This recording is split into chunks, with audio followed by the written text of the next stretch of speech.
Aujourd'hui, j'ai eu envie de vous parler des roses trémières, une plante pas assez utilisée par les paysagistes et qui pourtant fait un effet spectaculaire. Cette plante a des atouts formidables pour embellir un jardin. Elle apporte énormément de charme et d'élégance. Et le plus dingue dans tout cela, c'est qu'elle est gratuite et facile d'entretien.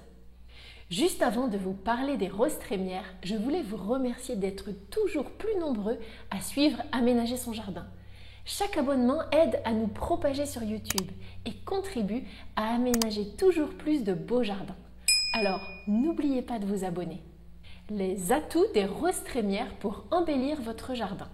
Une des clés pour apporter de l'élégance dans un jardin, c'est de planter des plantes à la silhouette verticale. C'est pour cette raison que la rose trémière compte parmi les plantes les plus structurantes au jardin. Elle dépasse très souvent 2 mètres de hauteur.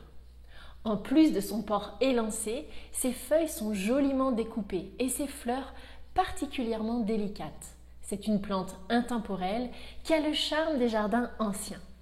Et pourtant, la première idée qui vient en tête quand on pense à un jardin élégant, c'est un jardin avec des plantes chères, un aménagement fait par un paysagiste qui a à côté un bras. Mais non, la bonne nouvelle, c'est qu'avec du goût, on peut sublimer la moindre devanture de maison. Des hampes florales aériennes tout au long de l'été. Ces grands épis floraux se recouvrent de fleurs simples ou doubles suivant les variétés de roses trémières.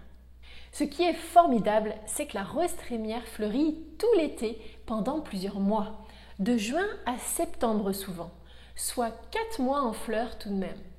Les fleurs se renouvellent constamment. Pour ce qui est des coloris, vous avez le choix. Elles existent dans presque toutes les couleurs, des couleurs pâles, toutes douces, ou des couleurs vives, éclatantes. Il existe même des fleurs de couleur foncée, des tons profonds, presque noirs. Vous pouvez donc choisir les couleurs de rose trémière qui combinent avec les autres floraisons de votre jardin. Vous pouvez aussi très bien décider de mélanger les tons pour un jardin multicolore en fonction de vos goûts. Les majestueuses hampes de fleurs sont très mellifères. Elles attireront de nombreux papillons dans votre jardin et aussi les autres petits pollinisateurs comme les abeilles. Des roses trémières pour un jardin naturel et romantique. J'aurais aussi pu dire un jardin champêtre ou encore un charmant jardin anglais de cottage ou un jardin naturaliste. Les roses trémières sont indispensables si vous aimez ces types de jardins. C'est une plante qui va aussi très bien dans les jardins exotiques car sa fleur ressemble à celle de l'hibiscus et elle résiste bien mieux au gel que cette dernière. Petite interlude dans la vidéo, si vous avez besoin d'aide pour l'aménagement de votre jardin, j'ai créé un petit livret gratuit, les 9 points indispensables pour réussir ses extérieurs. Il vous permettra de partir avec les bonnes bases pour aménager votre jardin joliment et correctement. Vous y retrouverez facilement mes meilleures astuces de paysagiste que je partage sur mon blog. Pour le recevoir, c'est très simple, cliquez sur le lien en description, vous le recevrez par mail en quelques minutes. Maintenant, retournons à notre sujet. Où positionner la plante emblématique de l'île de Ré?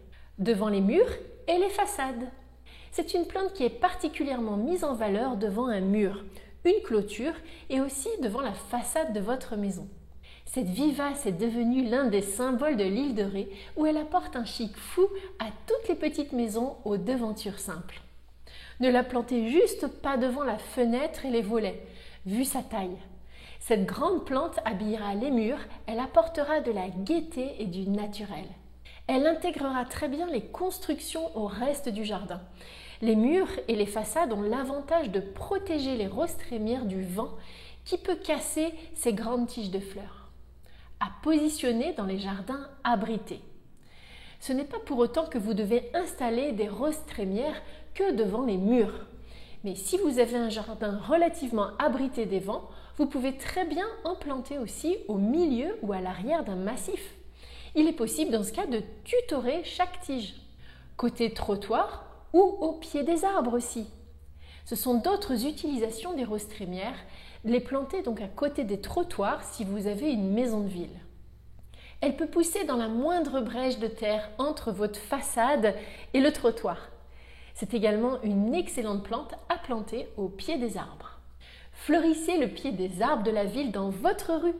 Je viens de Nantes et ce que j'adore dans ma ville, c'est que les habitants sont invités à semer des graines dans la rue pour avoir une ville toujours plus verte et fleurie.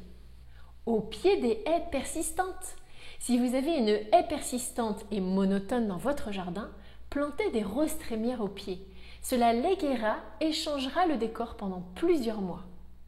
Le long des clôtures et devant les structures de jardin aussi. J'aime bien planter les roses trémières le long des clôtures, par exemple le long d'un grillage. Il est facile d'attacher en plus les grands épis de fleurs avec un petit lien sur le grillage.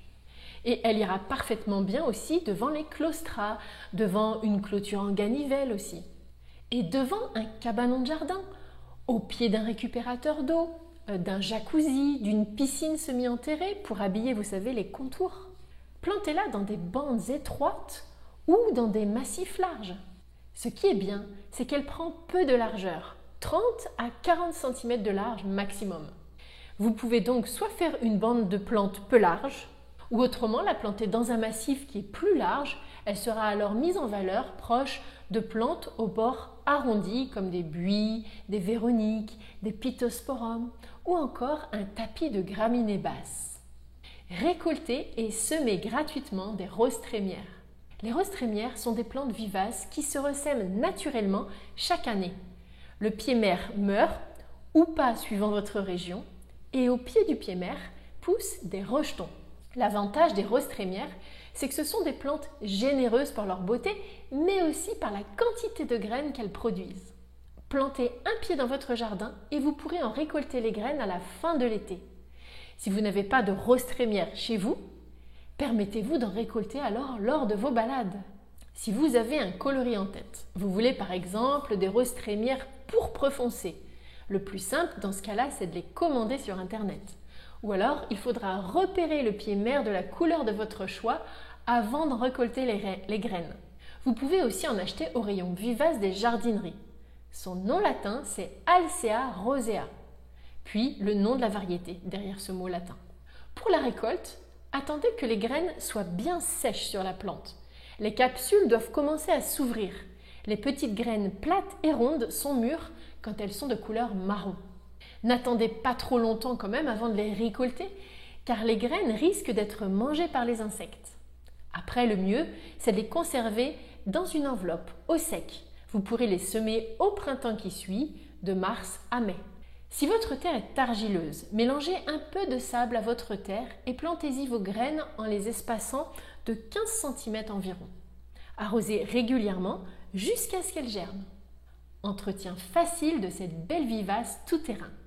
Les roses trémières ne sont pas difficiles à réussir. Elles supportent quasi tous les types de sols. On en trouve parfois dans des terrains vagues, à la terre ingrate, pauvre et caillouteuse. Elle a juste besoin de soleil. Elle préfère les situations chaudes et abritées des vents forts. Elle résiste aussi très bien à la sécheresse. Si vous avez donc une terre argileuse, cela lui conviendra bien aussi, car elle aime aussi beaucoup les terrains riches. Si votre terrain est calcaire, rassurez-vous également, elle adore. Mais elle s'adapte bien aussi en sol acide. Pas besoin de les arroser, sauf en cas de temps très sec. Mais ne mouillez surtout pas son feuillage dans ce cas. À la fin de l'automne, vous pourrez couper à la base les tiges sèches. Je vous recommande plus particulièrement les roses trémières qui sont à fleurs simples, car ce sont les plus résistantes à la rouille. Mais en prévention, vous pouvez toujours faire au printemps des pulvérisations de bouillie bordelaise. C'est la seule maladie qui peut attaquer vos roses trémières. Ah, peut-être aussi les limaces qui peuvent l'attaquer. Répandez dans ce cas de la cendre de bois au pied des tiges pour les protéger. Les roses trémières résistent au gel jusqu'à moins 15 degrés Celsius. Mais même si le gel descend plus bas dans votre région, ce n'est pas un problème, car la plante mourra, mais elle aura eu le temps de se ressemer. C'est pour ça qu'elle est considérée comme une plante annuelle ou bisannuelle dans ce cas. Et dans le sud de la France, elle est considérée comme une vivace parce que souvent elle résiste, il y a moins de gel. Saviez-vous que les roses trémières sont aussi des plantes comestibles? On peut consommer aussi bien les fleurs et les feuilles en salade. Dites-moi dans les commentaires ce que vous avez pensé de ce sujet ou où je me focalise sur une plante en particulier. Et aimeriez-vous que je vous fasse des sujets sur des plantes comestibles, tiens? celle que vous avez dans votre jardin et que vous pourriez utiliser en cuisine par exemple. À bientôt!